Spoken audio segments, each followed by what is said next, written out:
সকাল থেকেই উত্তপ্ত হয়ে উঠেছে রাজশাহী বরেন্দ্র বিশ্ববিদ্যালয়।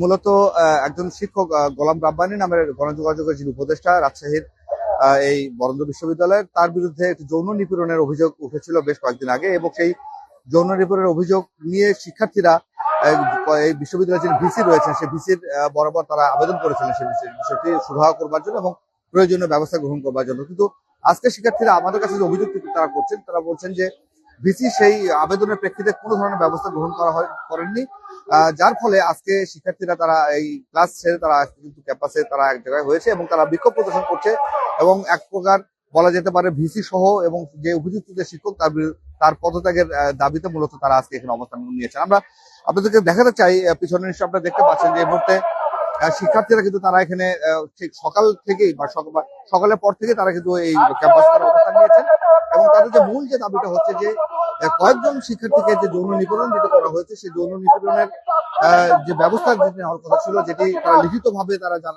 ভিসিকে জানিয়েছিলেন, কিন্তু সেই ব্যবস্থাটা কিন্তু এখন পর্যন্ত ভিসি নেয়নি। তাদের যে দাবি যে এই ব্যবস্থা না নেওয়ার ফলে তাদের মধ্যে কিন্তু যে ক্ষোভের যে সৃষ্টি হয়েছে সেই ক্ষোভের বশবর্তী হয়ে আজকে ভিসির পদত্যাগের দাবিতে মূলত এবং অভিযুক্ত যে শিক্ষক সেই শিক্ষকের পদত্যাগের দাবিতে আজকে তারা কিন্তু এখানে এসে তারা বিক্ষোভ প্রদর্শন করতে। আমরা একটু জানতে চাই মূলত আপনারা আজকে কি দাবিতে এই ক্যাম্পাসে আপনারা বিক্ষোভ প্রদর্শন দেখছেন? আমাদের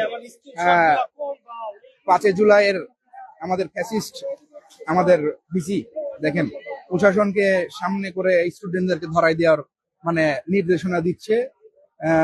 সবই তো দেখেছেন, এখানে প্রমাণ সহ আছে, আর কি ছবি আছে, এবং হচ্ছে যে আরো ওইখানে উপস্থিত স্টুডেন্টরা ছিল যারা দেখেছে। আপনারা যদি তাদের জবানবন্দিও নিতে চান, তারাও জবানবন্দি দিতে রাজি আছে।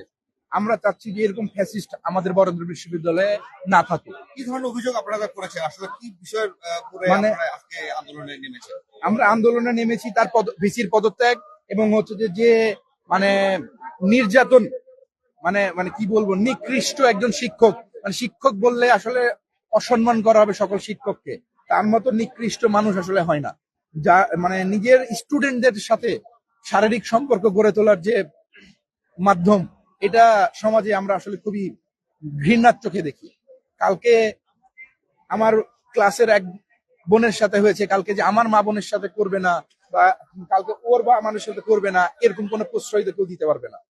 এই জন্য আমরা চাচ্ছি মানে তাকে শাস্তির আয়তায় নিয়ে আসা হোক এবং তাকে যত তাড়াতাড়ি সম্ভব বহিষ্কার করা হোক। মানে এটা হচ্ছে যে আমরা লিখিত অভিযোগ করেছিলাম, এই যে আমি আপনাদের সামনে তুলে ধরি। এই যে এই তিনটা হচ্ছে যে ওদের তিনটা লিখিত, যে আপনারা ইয়ে করেন। আমরা হচ্ছে যে তিনটা লিখিত অভিযোগ দিয়েছিলাম, মানে যত জায়গাতে হয়। একটা হচ্ছে মহিলা আইনজীবী, বাংলাদেশ মহিলা আইনজীবী, একটা হচ্ছে যে দুর্নীতি দমন কমিশন, আরেকটা হচ্ছে যে অধ্যাপক Kaniz Habiba Afrin, convener complement committee Barendra বিশ্ববিদ্যালয়। মানে অভিযোগ করেছিলেন আপনারা, ওখানে অভিযোগগুলোতে কি উল্লেখ করা আছে? অভিযোগগুলো নিয়ে উল্লেখ করা আছে তাদের সাথে সেক্সুয়ালি হ্যারাসমেন্ট করা হয়েছে, তাদেরকে বিভিন্ন রকম প্রলোভন দেখিয়ে মানে শারীরিক ভাবে নির্যাতন করা হয়েছে। এখন আপনারা কি করবেন, আসলে ভিসির সঙ্গে আপনাদের কথা হয়েছে কিনা? ভিসির সাথে কথা হয়েছে বলতে গেলে উনি আমাদের সাথে কথা না বলে উনি আসলে ভয়ে পালিয়ে গেছে। উনি মানে দেখাচ্ছে যে উনার ব্যক্তিগত কাজ বা ইউনিভার্সিটির কাজ আছে ঢাকাতে, উনি চলে গেছে। সকালে উনি আসছিলেন, যখন আমরা যখন ঢুকতেছিলাম, উনি আমাদেরকে দেখার পরে সাথে সাথে ওই গাড়ি রিটার্ন করে আবার বের হয়ে চলে গেছে। আমরা যখন উনার দপ্তরে যাই, উনার দপ্তর থেকে জানানো হয় প্রথমে যে 8টার সময় ওনার ফ্লাইট ছিল, উনি ঢাকায় গেছে। তো যখন আমরা বললাম যে ওনাকে তো আমরা 9:30টায় ইউনিভার্সিটির গেট থেকে বেরোতে দেখলাম, তখন হচ্ছে যে ওরা নিজেরা গুড়িমুষি করে এবং দেখছে মিথ্যা চাপা হয়ে গেছে। আমরা সবকিছু লাইভ করেছি, ওই লাইভের ফুটেজ গুলাও আছে। এবং পরে আমাদের হচ্ছে যে ইডি স্যার ওনাকে ফোন দিয়েছিলেন এবং ইডি স্যার পরে জানান হচ্ছে যে এটা ওনার সম্ভবত 12টাতে ফ্লাইট, উনি 12টাতে যাবেন। এবং ইডি স্যারও এক পর্যায়ে আমাদের সাথে কথা বলতে চান নাই, উনি বলেছেন যে রেজিস্ট্রার স্যারের সাথে কথা বলতে। আমরা যখন রেজিস্ট্রার স্যারের কাছে গেলাম, তখন রেজিস্ট্রার স্যারও আমাদের সাথে ওইভাবে কথা বলেন নাই, বলেছেন যে ডিপার্টমেন্ট কোঅর্ডিনেটরের কাছে যাইতে। কিন্তু এটা তো আসলে ডিপার্টমেন্ট কেন্দ্রিক বিষয় না। এই জন্য আমরা আজকে এখানে সবাই সমবেত হয়েছি এবং আরো স্টুডেন্ট থাকতাম, কিন্তু হচ্ছে যে বিভিন্ন ডিপার্টমেন্ট থেকে চাপ প্রয়োগ করা হচ্ছে স্টুডেন্টদেরকে যে তোমরা বাসায় চলে যাও, ক্লাস হবে না, আজকে ছুটি। এইভাবে করে অনেক স্টুডেন্টদেরকে তারা পাঠিয়ে দিয়েছে। এই জন্য আমরা এখানে সমবেত হয়েছি এবং আমরা প্রশাসনকে জানিয়েছি, প্রাতিষ্ঠানিক প্রশাসনকে জানিয়েছি। ওনারা বলেছে যে 2 দিন ভিসি স্যার উপস্থিত থাকবেন না, ঢাকাতে থাকবেন। তো 2 দিন পরে 3য় দিন প্রথম রমজান, আমরা এটা একদম ক্লিয়ার ভাবে তাদেরকে জানিয়ে দিয়েছি যে আমরা এখানে সেহেরি করি আর বাসা থেকে সেহেরি করি, যেখানেই হোক সেহেরি করে এসে ততক্ষণ পর্যন্ত ইফতার করব না যতক্ষণ না এরা 2জন বহিষ্কৃত হবে। এই Thank you very much.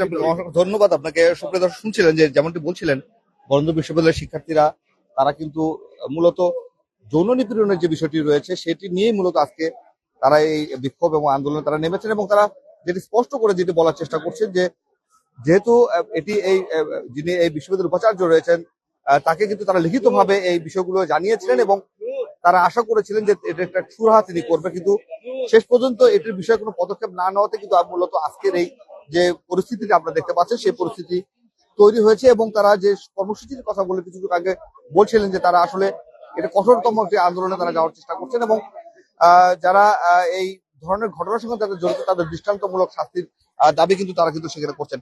সবকিছু মিলে আজকে এই মুহূর্তে বরেন্দ্র বিশ্ববিদ্যালয়ের যে পরিস্থিতি আমরা এই মুহূর্তে দেখতে পাচ্ছি, সেটি ছাত্ররা, বিশেষ করে শিক্ষার্থীরা, তারা তাদের যে মূল দাবি সেটি তারা জানাচ্ছেন, এবং তারা যেটি বলছেন যে যতক্ষণ পর্যন্ত তাদের এই দাবি মেনে নেওয়া হবে ততক্ষণ পর্যন্ত তারা আন্দোলন চালিয়ে যাবে। এবং সেক্ষেত্রে তারা বলছেন যে যেহেতু উপাচার্য এই মুহূর্তে বিশ্ববিদ্যালয়ে উপস্থিত নেই এবং তারা যেটি কর্মসূচির কথা বলছেন যে প্রথম রমজানে তারা সেহরি খেয়ে তারা এই ক্যাম্পাসে আসবেন, এবং যতক্ষণ পর্যন্ত তাদের এই দাবি দাওয়া মেনে না নেওয়া হবে, এবং মূলত যে 2জনের বিরুদ্ধে, বিশেষ করে যিনি যৌন নিপীড়নের জন্য যিনি দায়ী বা যে যৌন নিপীড়নের যার বিরুদ্ধে অভিযোগ এসেছে গোলাম রাব্বানি, তার অপসারণ এবং সেই সাথে সাথে বিশ্ববিদ্যালয়ের যিনি ভিসি রয়েছেন তার পদত্যাগ যতক্ষণ পর্যন্ত তিনি না করবেন ততক্ষণ পর্যন্ত তারা ইফতার করবেন না বলে কিন্তু তারা আজকে এই ঘোষণা দিয়েছেন।